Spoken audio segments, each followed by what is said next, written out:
माता सीता ने भी किया था एक घोर पाप। मित्रों, रामायण की कथा तो सभी ने सुनी या पढ़ी होगी, जिसमें श्री राम और माता सीता के जीवन से जुड़े पहलुओं को दिखाया गया है। उन्हीं में से एक कहानी में बताया गया है कि कैसे मर्यादा पुरुषोत्तम राम अपनी पत्नी सीता को एक धोबी की बातों में आकर अयोध्या छोड़कर जाने को कह दिया था। लेकिन क्या आपको पता है कि वो धोबी के रूप में जन्मा एक पक्षी था, जिसके श्राप की वजह से ही माता सीता को वन में भटकना पड़ा था। जी हाँ, आपने सही सुना, माता सीता को श्राप मिला था।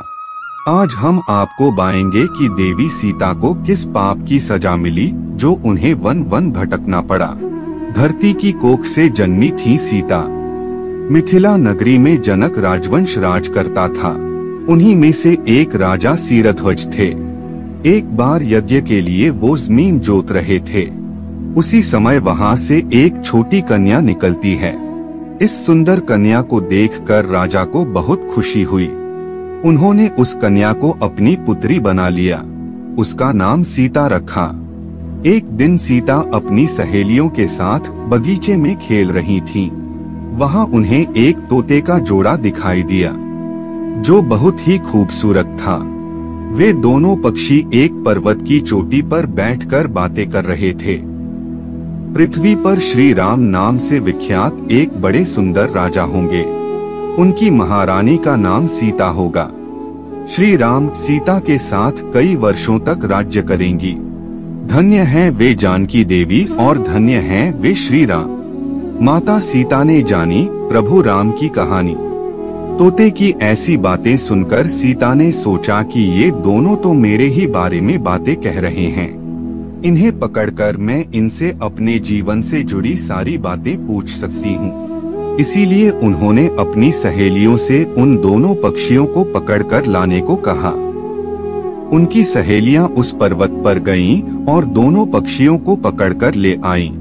माता सीता उन पक्षियों से कहती हैं कि तुम दोनों बहुत सुंदर हो, देखो, डरो नहीं, मैं तुम्हें कोई नुकसान नहीं पहुंचाऊंगी।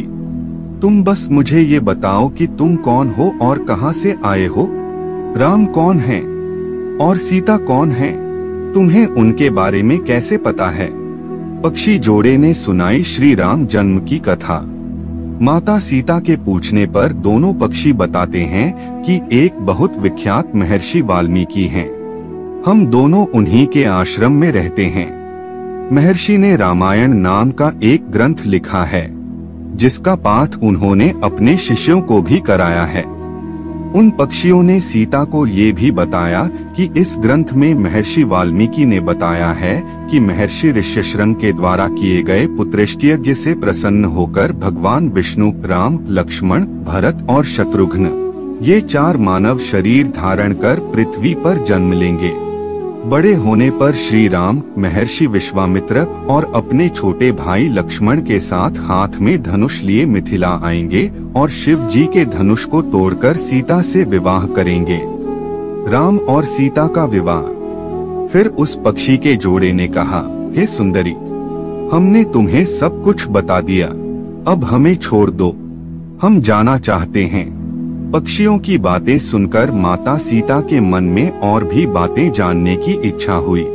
उन्होंने उन दोनों से पूछा कि राम कहाँ होंगे, वे किसके पुत्र हैं, कैसे वो मिथिला आकर जानकी से विवाह करेंगे। नर तोता बोला कि श्री रामचंद्र का मुख कमल के समान सुंदर, नेत्र बड़े बड़े और खिले हुए, नासिका ऊंची, पतली भुजाएं घुटनों तक, गला शंख के समान होगा।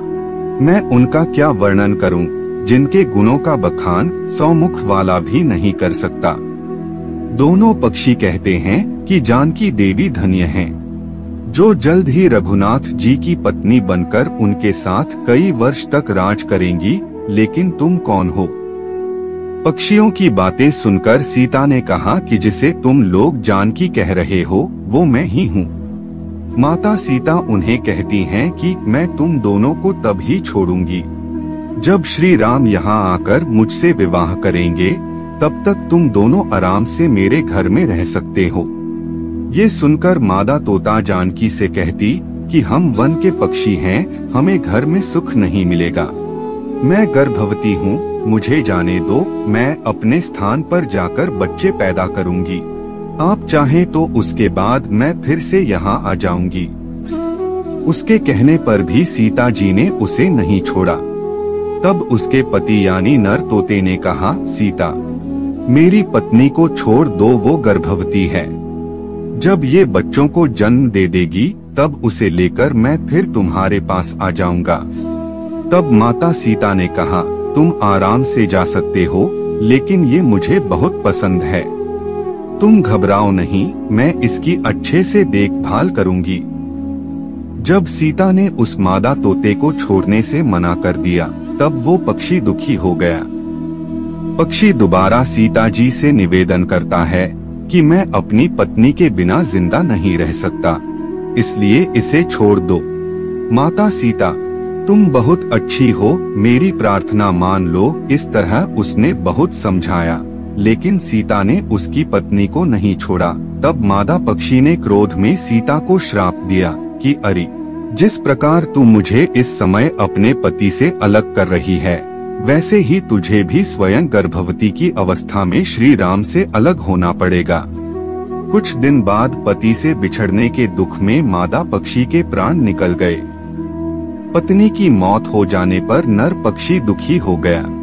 फिर वो सीता जी से बोला कि मैं मनुष्यों से भरी श्री राम की नगरी अयोध्या में जन्म लूंगा। मेरे ही कारण तुम्हें पति के वियोग का दुख उठाना पड़ेगा। ये कहकर वो वहाँ से उड़ जाता है। कुछ साल बाद उसका जन्म अयोध्या में धोबी के घर हुआ। उस धोबी के कारण ही सीता जी का अपमान हुआ। उन्हें अपने पति श्री राम से अलग होना पड़ा। उस तोते का श्राप ही सीता जी के पति श्री राम से बिछड़ने का कारण बना। इसीलिए जब माता सीता गर्भवती थीं, तो उन्हें भी पति से दूर वन में रहना पड़ता है। आपने अक्सर लोगों को कहते सुना होगा कि हमें हमारे कर्मों का फल हमें यहीं मिलता है। इस कहानी से ये बात सिद्ध भी हो जाती है कि कर्म के फल से कोई भी नहीं बच सकता, फिर चाहे वो भगवान राम हो या सीता, सभी को अपने कर्मों को फल भोगना पड़ता है। तो दोस्तों, आज के वीडियो में बस इतना ही। उम्मीद है आपको यह वीडियो पसंद आई होगी। अगर पसंद आई होगी तो वीडियो को लाइक करना मत भूलिएगा। धन्यवाद।